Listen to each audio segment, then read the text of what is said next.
Hello friends, ओम श्री गणेशाय नमः। जय श्री कृष्ण। आप सभी का स्वागत है आपके अपने यूट्यूब चैनल पर। फ्रेंड्स, आज हम आपको इस वीडियो में बताने जा रहे हैं वैशाख मास महात्म्य के 17वें अध्याय के बारे में और स्कंद पुराण के अनुसार वैशाख मास महात्म्य के 10वें अध्याय के बारे में। फ्रेंड्स, वीडियो शुरू करने से पहले आपसे रिक्वेस्ट है, अगर आप हमारे चैनल पर नए हैं और आपने अभी तक चैनल को सब्सक्राइब नहीं किया है तो प्लीज सब्सक्राइब कीजिएगा चैनल को, साथ ही प्रेस कीजिएगा बेल आइकन को, जिससे नए वीडियो से रिलेटेड नोटिफिकेशन आपको तुरंत प्राप्त हो सके। और वीडियो पसंद आने पर वीडियो को लाइक और शेयर जरूर कीजिएगा ताकि सभी भक्तों को इस वीडियो का लाभ प्राप्त हो सके। और कमेंट बॉक्स में जय श्री कृष्ण जरूर लिखिएगा। वैशाख मास महात्म सब प्रकार के विघ्नों का नाश करने वाले तथा सारी सृष्टि का पालन करने वाले श्री गणेश जी तथा ज्ञान के दाता देवी श्री सरस्वती जी तथा सब पुराणों के कर्ता श्री व्यास जी तथा श्री गुरुदेव जी के चरण कमलों में नमस्कार करके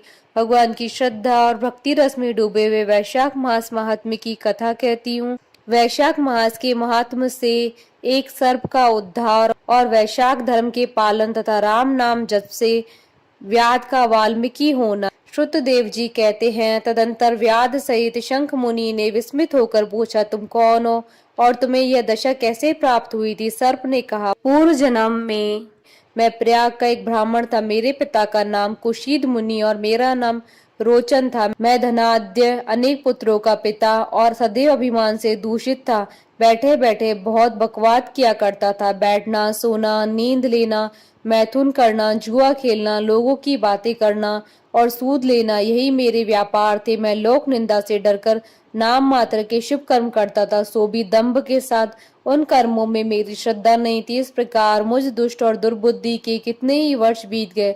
तदंतर इसी वैशाख मास में जयंत नामक ब्राह्मण प्रयाग क्षेत्र में निवास करने वाले पुण्यात्मा द्विजों को वैशाख मास के धर्म को सुनाने लगे। स्त्री, पुरुष, क्षत्रिय, वैश्य और शूद्र सहस्त्रों श्रोता प्रातः काल स्नान करके अविनाशी भगवान विष्णु की पूजा के पश्चात प्रतिदिन जयंत की कही हुई कथा सुनते थे। वे सभी पवित्र एवं मौन होकर उस भगवत कथा में अनुरक्त रहते थे। एक दिन मैं भी कौतूहलवश देखने की इच्छा से श्रोताओं की उस मंडली में जा बैठा।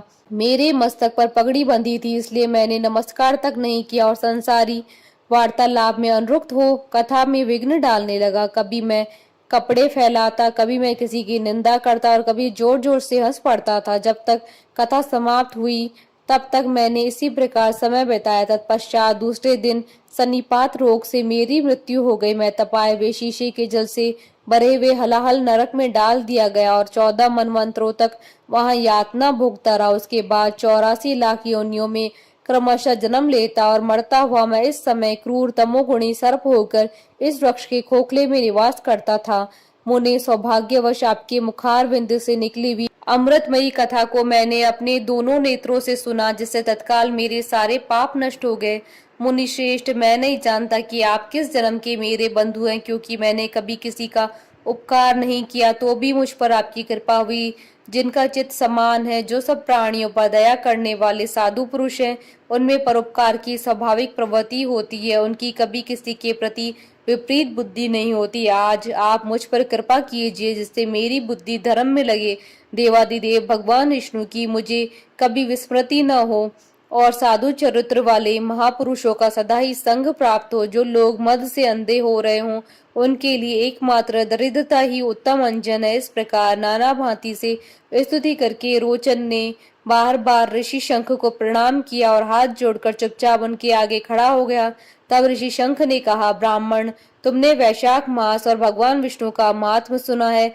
इससे उसी क्षण तुम्हारा सारा बंधन नष्ट हो गया। द्विज श्रेष्ठ, परिहास, भय, क्रोध, द्वेष, कामना अथवा स्नेह से भी एक बार भगवान विष्णु के पापहारी नाम का उच्चारण करके बड़े बड़े भारी पापी भी रोग शोक रहित वैकुंठ धाम में चले जाते हैं। फिर जो श्रद्धा से युक्त हो, क्रोध और इंद्रियों को जीतकर सबके प्रति दया भाव रखते हुए भगवान की कथा सुनते हैं, वे उनके लोक में ही जाते हैं। इस विषय में तो कहना ही क्या है। कितने ही मनुष्य केवल भक्ति के बल से एकमात्र भगवान की कथा वार्ता में तत्पर हो, अन्य सब धर्मों को त्याग कर देने पर भी भगवान विष्णु के परम पद को पा लेते हैं। भक्ति से अथवा द्वेष आदि से भी जो कोई भगवान की भक्ति करते हैं, वे भी प्राणहारिणी पूतना की भांति परम पद को प्राप्त होते हैं। सदा महात्मा पुरुषों का संग और उन्हीं के विषय में वार्तालाप करना चाहिए। रचना शिथिल होने पर भी जिसके प्रत्येक श्लोक में भगवान के सुयश सूचक नाम है, वही वाणी जन समुदाय की पाप राशि का नाश करने वाली होती है, क्योंकि साधु पुरुष उसी को सुनते, गाते और कहते हैं। जो भगवान किसी के कष्ट साध्य सेवा नहीं चाहते, आसन आदि विशेष उपकरणों की इच्छा नहीं रखते तथा सुंदर रूप और जवानी नहीं चाहते, अपितु एक बार भी स्मरण कर लेने पर अपना परम प्रकाश में वैकुंठ धाम दे डालते हैं, उन दयालु भगवान को छोड़कर मनुष्य किसकी शरण में जाए। उन्हीं रोग शोक से रहित चित्त द्वारा चिंतन करने योग्य अव्यक्त दया निधान भक्त वत्सल भगवान नारायण की शरण में जाओ। महामते, वैशाख मास में कहे हुए इन सब धर्मों का पालन करो, उससे प्रसन्न होकर भगवान जगन्नाथ तुम्हारा कल्याण करेंगे। ऐसा कहकर शंख मुनि व्याध की ओर देखकर चुप हो गए। तब उस दिव्य पुरुष ने पुनः इस प्रकार कहा, मुने, मैं धन्य हूँ, आप जैसे दयालु महात्मा ने मुझ पर अनुग्रह किया। मेरी कुसुत योनि हो गई और अब मैं परम गति को प्राप्त हो रहा हूँ। यह भी मेरे लिए सौभाग्य की बात है। यूं कहकर दिव्य पुरुष ने शंख मुनि की परिक्रमा की तथा उनकी आज्ञा लेकर वह दिव्य लोक को चला गया।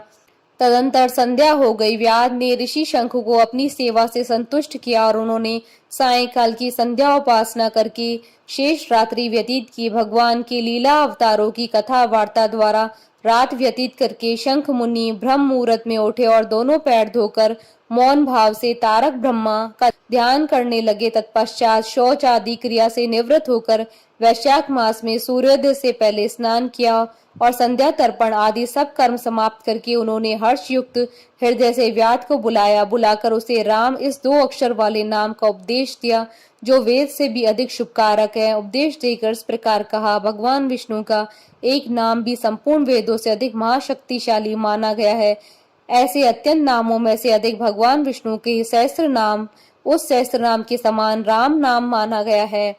इसलिए व्याध, तुम निरंतर राम नाम का जप करो और मृत्यु पर्यंत मेरे बताए हुए धर्मों का पालन करते रहो। इस धर्म के प्रभाव से तुम्हारा वाल्मीकि में दूसरा जन्म होगा और तुम इस पृथ्वी पर वाल्मीकि ऋषि के नाम से प्रसिद्ध होगे।